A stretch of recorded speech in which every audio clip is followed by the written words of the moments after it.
Hello lovelies, in this video we're going to be going through plant defences against pathogens, and this is for your A-level biology. Now, there are lots of examples in here that you need to learn and then be able to apply in your exam. So to help you with all of that, over my website there are loads of questions that go with this video.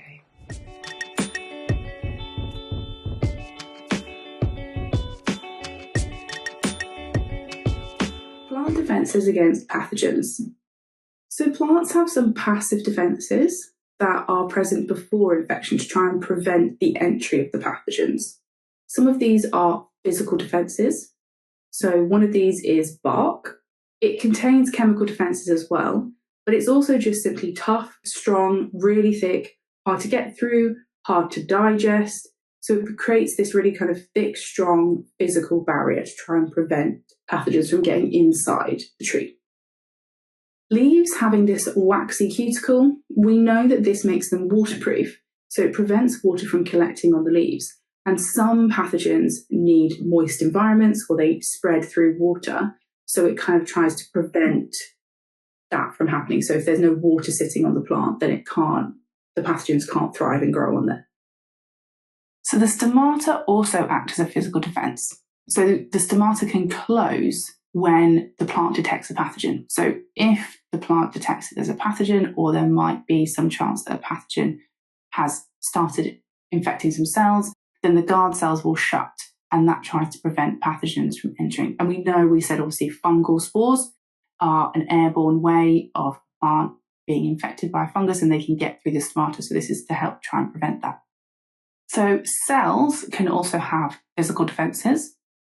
Lignin will thicken the cell walls, and we know that obviously lignin is part of the xylem, but we know that it's waterproof and it's really tough and strong, and it's basically indigestible. So it's very unlikely that a pathogen would be able to break through or break it down in order to get through the lignin. The cells having a cellulose cell wall is also a physical defense to pathogens because it acts as a physical barrier. It also can contain chemical defenses, but these would not be activated until a pathogen was detected. So that's not a passive defense here. Callose. This is another large polysaccharide or carbohydrate molecule. It gets deposited around the sieve plates and it will block the flow, so it can prevent pathogens from spreading through the plant in the phloem. Tylose is another example. It's like balloon-like swelling, and it's going to fill the xylem vessels and kind of block them up. So again, a xylem pathogen transport is not possible, so it can't spread. And also tylose will contain toxic chemicals. So if there is movement within the xylem and the tylose hasn't completely blocked it yet, then hopefully those chemicals should prevent those pathogens from moving forward. So active defences are activated when a pathogen is detected. Often it's because it takes quite a lot of energy to carry out these active defences, to produce these molecules. So it's something that only happens when is necessary. So the plant isn't wasting energy having them there all the time. So some physical active defences include more cellulose being added to cell walls, so thickening of the cell walls to try and make them more impenetrable. Callose being deposited between the cell wall and the cell membrane in infected cells or near infected cells to try and block the plasmidesmata and prevent the pathogen from spreading from cell to cell. Producing oxidative bursts, which is where really highly reactive oxygen molecules are produced in cells, which can obviously do a lot of damage to bacterial pathogens or whatever pathogen is there. Necrosis. So this is kind of like deliberate cell death. So apoptosis, as we would kind of call it when a cell destroys itself. So this is where cells are being killed deliberately around an infected area using kind of hydrolytic enzymes and stuff like that to try and kill the cells to reduce the amount of water, nutrients and access the pathogen has, because if there's any dead tissue surrounding it, it won't be able to spread, and hopefully also it will cut off its kind of supply of water and nutrients to try and prevent it from carrying on replicating. And then last example of a physical active defense is a canker. This is a specific necrotic lesion in bark. So it's when the bark actually starts to kind of die away and it kills kind of the cambium tissue inside those bark layers. So it prevents the kind of production of more cells and tries to kill off kind of the xylem and phloem part of those tissues just underneath that bark to try and, again, stop any pathogens getting into or getting through into those tissues. So all that we've looked at up until now is physical defences, and now we can have a look at some chemical defences. So some plants contain lots of anti-pathogenic chemicals in their tissues. So I've got examples of some of them here. So foxgloves, garlic, and the poppy, they all produce all the time really kind of quite toxic chemicals to try and prevent themselves from being eaten by herbivores or to prevent insect attack.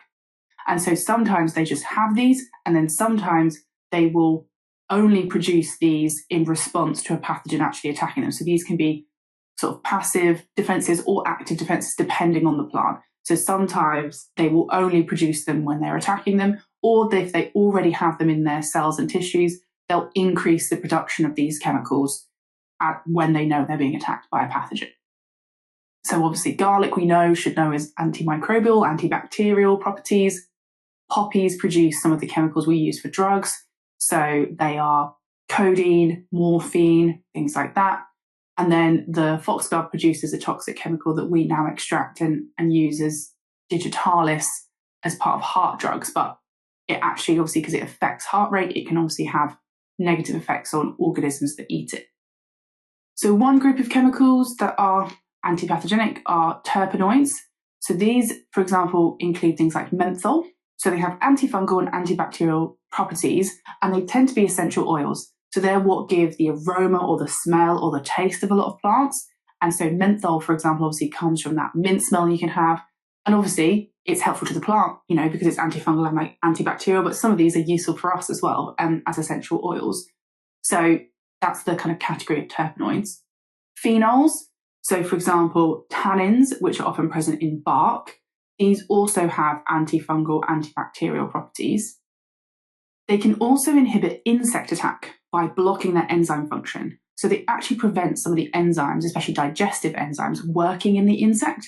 And so they can't actually digest properly. And so they can't get enough nutrients. And we call these kind of like an anti-feedant, because what it means is they eat them and then they can't actually get any nutrients. They don't grow. They aren't able to kind of survive or thrive very well. And so they'll stop eating that plant and go and leave because they're obviously not getting any nutrition. And eventually, if they kept doing it, they would die because they're not actually being able to break down and get any nutrients. Alkaloids, these are like caffeine, nicotine, morphine, as we were saying, come from the poppy, but obviously nicotine comes from tobacco. These are produced in the plant to create a bitter taste. And this is to try and prevent herbivores from feeding. So this isn't directly about pathogens. They want to try and stop larger animals from actually eating them. And they can also affect enzymes in the bodies of these organisms. But the idea of that is that by reducing something munching on you, you're going to reduce the damage. So you're not going to have broken leaves, broken stems, broken roots, whatever it is. And then if you've not got those kind of broken, exposed tissues, you're reducing the chance of an infection from a pathogen as well. So it kind of does two jobs. It stops and prevents herbivory, and that reduces damage, which can reduce the chance of getting an infection from a pathogen. Defensins. So these are defensive proteins that are cysteine rich. So they are proteins which contain a lot of the amino acid cysteine.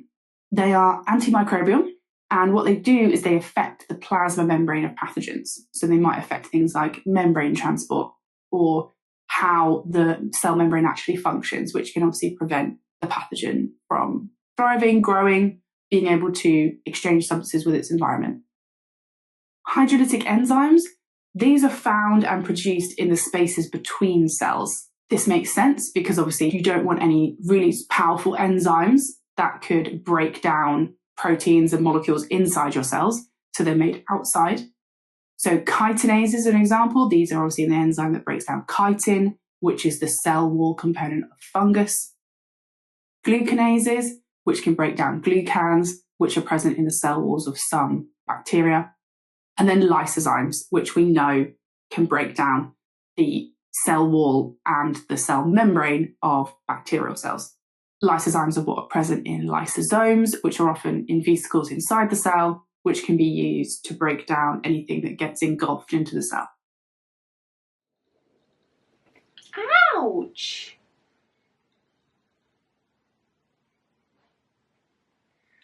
This is why in some videos I explain scratches.